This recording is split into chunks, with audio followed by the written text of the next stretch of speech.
distant, dark, expansive, mysterious, forbidding. This is Russia. This is Russia, how so many of us on the outside know it. And yet, within this amazing land, a people who are truly beautiful, a culture which is truly glorious, there are riches to be found. And what I want to do in my time with you today is share those riches by asking you to join me to engage and touch the Russian soul. The word distant is the word I want to emphasize as I begin my remarks. And I want to note in the distance that separates those of us on the outside from Russia, that the distance is not only physical, geographic, it is psychological, it is psychic. And it has seemingly been ever true of the Russians, that they were removed from the rest of us. So here I am in the American Southwest, 11 time zones away from Moscow, but now in the 21st century, you and I can be from the Southwest in Russia in 15 hours. So distance has shrunk, though it was always there. And when the Marquis de Custine, the 18th century diplomat, was posted to the court of Catherine the Great, and he wrote his magnificent memoir, A Journey for Our Time, and he discusses the logic and the experience of going from Paris through many lands and many peoples, ultimately reaching the borders of the Russian Empire, but so far yet to go before he reached the court at St. Petersburg. He gives to the reader the sense of this distance, and yet even more importantly, one feels the distance psychologically, socially, that he encountered.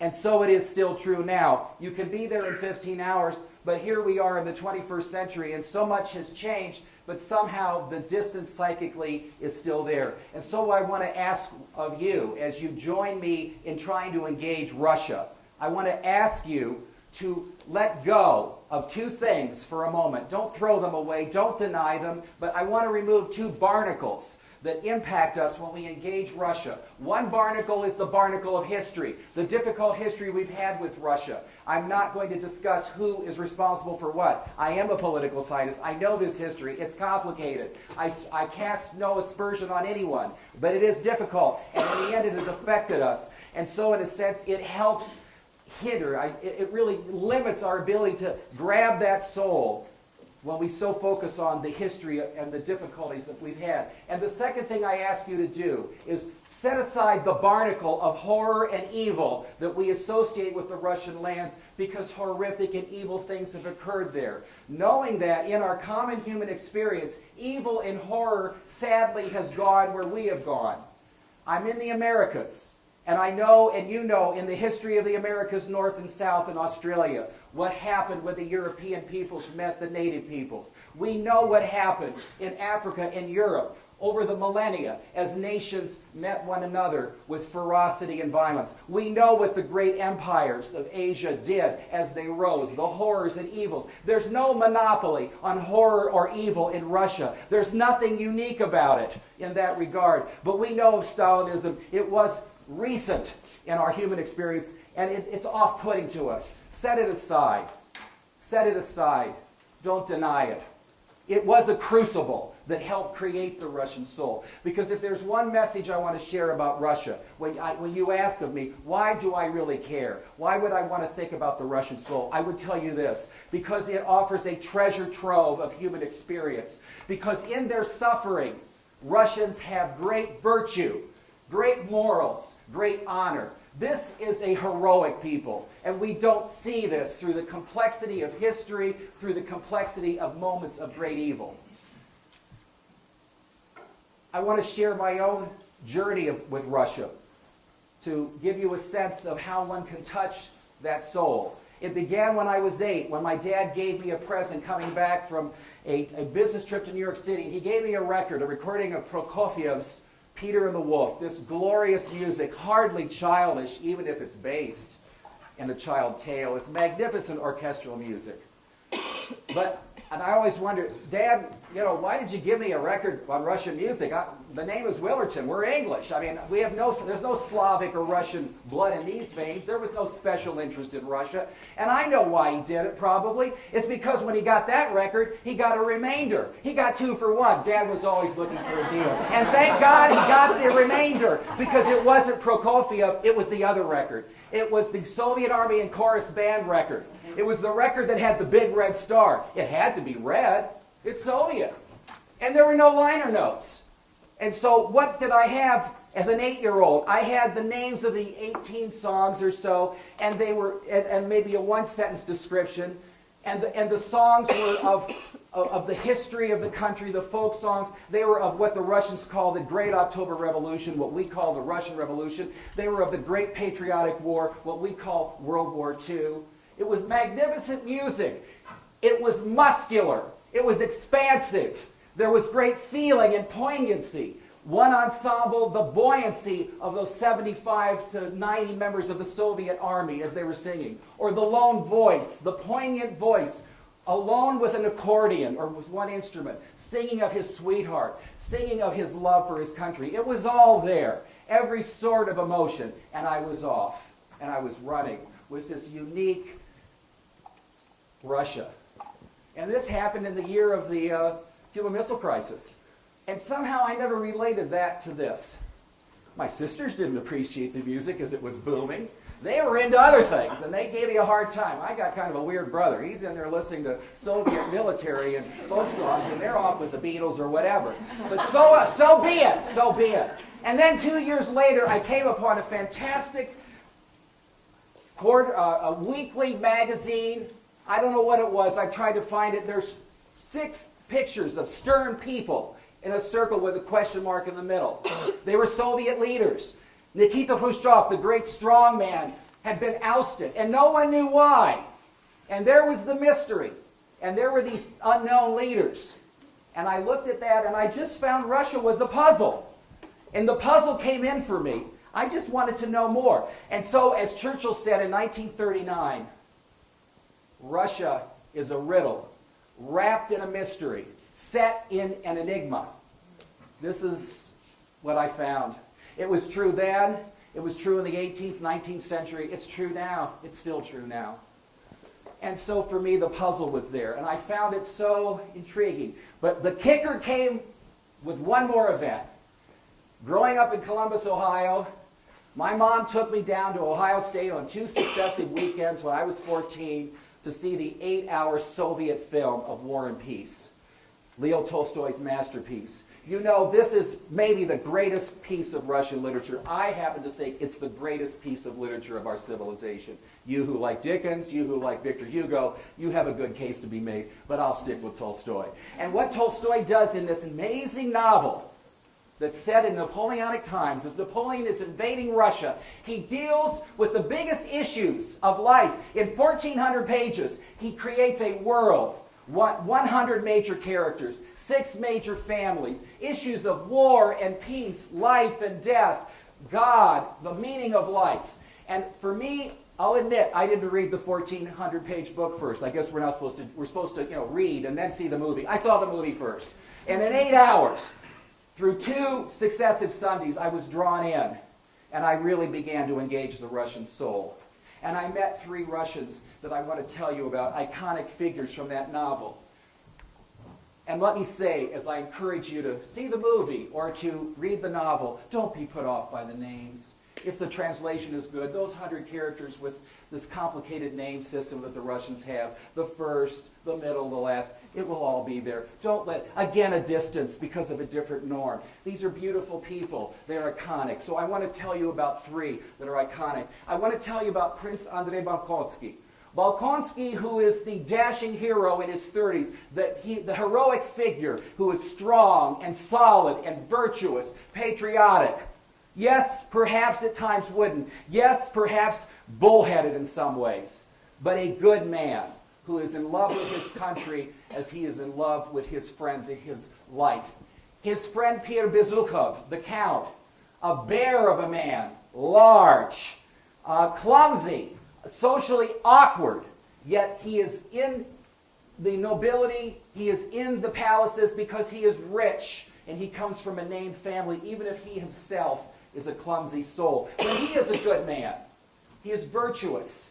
If he's an egghead, if he's an intellectual, if he's awkward, yet he has much to offer. He has much to reflect upon. And he and Andrei Bolkonsky interact. They are very close friends, and they learn from each other as they face the world. These are faces of Russians, the Russian soul. And then the young Natasha Rostova, and we see her in the movie first running in a field. Can you imagine it? Open up your mind now. Let your mind's eye open to you. I'm not showing pictures. I want to share some words. I want to join your images of Russia. If you've set aside the barnacles that I've mentioned, I want to join them with other images. Imagine Natasha Rostova, 15, running through a beautiful field, the beautiful birch trees in the background, the wildflowers. A young woman who is chaste, who is virginal, who is of nature, who is pure, who is innocent, who is naive. But ahead of her lies a life of great challenge, of great suffering, and yet of great growth. And her life will intersect with the other two, and the three of them, through a massive story, will offer many insights as they suffer, as they grow as people. Let me tell you about a Russian style I noticed in the movie sitting there that I find when I think of Russians. I live in a country, I live in a culture that tends to be talkative. And I noticed in the Russian film, people aren't always talking. And much is communicated through eyes, through glances, through gestures. The beauty of silence. I see the Russians often as the silent people. Sure, you can be at the table with your dear ones, having a beverage, the food flowing, the conversation is rich. They're quite talkative. But on the other hand, in many ways, they are quiet people. Is it because they are of the forest, what they call the taiga? Is it of the plains, that they call, the plains? Both in the plains, the steppe. I was looking for the word steppe. The steppe, the taiga. These are, nature is powerful. It encourages simplicity, but it encourages a quiet. But quiet does not mean thoughtfulness. Still waters do run deep, and they run deep in Russia. So I want you to engage this and understand that in these people there are interesting lessons to be learned. There are insights in life that can be felt. How does one do this? Well, this is very personal. Can I tell you what the Russian soul is? I've shared characteristics. I've shared them through the pieces that drew me in. I can't define it because Russia, in the personality of its population, in its character, is as vast as the territory. There's no prototypical Russian, as there is not a prototypical American or German or Japanese. But what I would say is this. In the logic of simplicity, in the logic of emotion, in the logic of what one can learn through suffering, as the Russians have suffered, remembering that their terrain is harsh, that their climate is unforgiving, and that they have been ringed by peoples with whom they've had complicated relations. You look at the map in your lifetime, my lifetime, and Russia's the giant, and these are the dwarves. But the truth is, if you go back over the 1,000 or more years of Russian history, Russia was small, and it was small city-states. And Poland, Lithuania was powerful, as was Sweden, as was Germany, as was France, the Ottoman Empire, the glorious Persian civilization, great China, Mongolia, all of these. And they've all had intimate dealings with the Russians. They've caused pain as they've been pained. And so you see the suffering that has been the crucible of the creation of Russians is all of these things: terrain, climate, and neighboring peoples, complex history. I don't, however, when I talk about suffering, want to leave you with the image of some depressed people. This is a joyous people. This is a spirited people. A people that value family and friendship, but in their quiet ways, for you and me on the outside, sometimes hard to engage. You know, I hope, in sharing comments with you who are not of Russia, like me, that I can open up a bit your sense that there is so much more there, that the rivers do run deep, the treasures are endless. And for any who are listening to me who are Russian, I hope my words, as a foreigner, as an American who discovered Russia at 8, but who is not Russian. As my Russian friend said to me, Pat, you're such an American. And I took it favorably because you're such an individual. And I got my greatest compliment at the end of my year living in the Soviet Union in 92-83. This was the year that Reagan described the Soviet Union as the evil empire. This was the time when Brezhnev died and Andropov came in. It was an amazing year. And my friend Volodya, one of my two best friends, he was a musician. The other best friend, Alexei, was a member of the Communist Party. We both were great people that I learned about the Russian soul. And we were out, Volodya and I, walking one last big walk as I was saying goodbye. It was an era where I couldn't be in touch with them when we left. And so we were having our wine, our cheese, our bread, our sausage. And he turned and he said, Pat, I just got to tell you something. You speak Russian like a Pole. And I was so excited because, frankly, we Americans, we don't speak Russian so well in their mind. I tried. I worked hard. Volodya worked with me. And I descended to be a Pole. So, what I say to you is, touch the Russian soul. Find it through the arts, through the history. Find it through the visual arts. You know Chagall, you know Kandinsky. Dive into it. Dance. My daughter, who studied ballet for 12 years, I became a ballet dad. She pulled me into ballet. George Balanchine, all the great dancers. When you see the great Russian ballerina, prima ballerina, Maya Plisetskaya, when you see Maya Plisetskaya dance The Dying Swan, this is a beautiful piece. The music is by Camille Saint-Saëns, a great French composer from the Carnival of the Animals. And when she dances in this 4-minute elegy to the swan, and I want to get to the floor, but I won't be able to get back up. I have my daughter come to do this. But she is gorgeous. She's elegant. She's the swan. And she starts with her pride, the beauty of her life, and she begins to fold down as she's dying. And she ends up on the floor covered. It is beautiful. And when you see in this death, and you can go online, you can watch Maya Plisetskaya dance The Dying Swan. In her death, you see the celebration of life. And to me, this is the reality of Russia. Yes, suffering too, but great accomplishment. So you could go that route as well. You could go the route of dance. I went the route of music. Rachmaninoff, Stravinsky, Prokofiev, Shostakovich. No people gave us so many great composers in the 20th century. But it's Shostakovich I turned to. When I was exposed to the Fifth Symphony, it drew me to Russia. And then I met the other symphonies, all 15. And when you dive into those 15 symphonies, what you will do is you will encounter 40 years of the creativity of a genius that will open up to you the history of Russia, because it all was there. Here was Shostakovich having to survive Stalinism, and somehow he did. But now in my life, I await diving into the string quartets that are personal, that are intimate. I'm in my late 50s. I'm ready. I've waited all my life. I've heard them all, but I'm going to go through them one by one. 40 years of Russia. This is his soul. The quartets bring you the soul of the man, I would argue, the soul of Russia. Okay, I'm winding up. I would say to you, I hope you will consider engaging the Russian soul. But as I speak simply 50 miles from Mexico, I will tell you there are other glorious souls. One to our south from Arizona in Mexico, and the glorious Persian civilization, and great China. Everything I'm sharing you could use to touch the soul of another great people. But I encourage you to go to Russia. And in this regard, I want to end with 2 verses from a beautiful poem.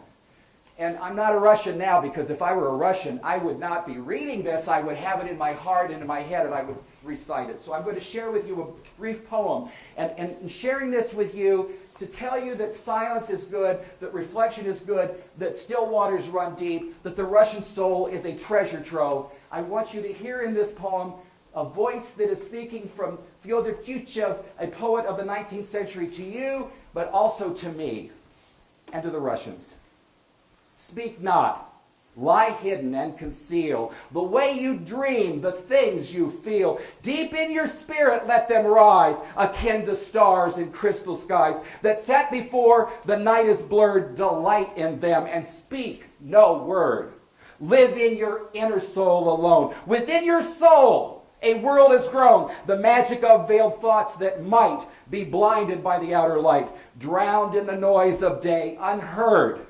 Take in their song and speak no word.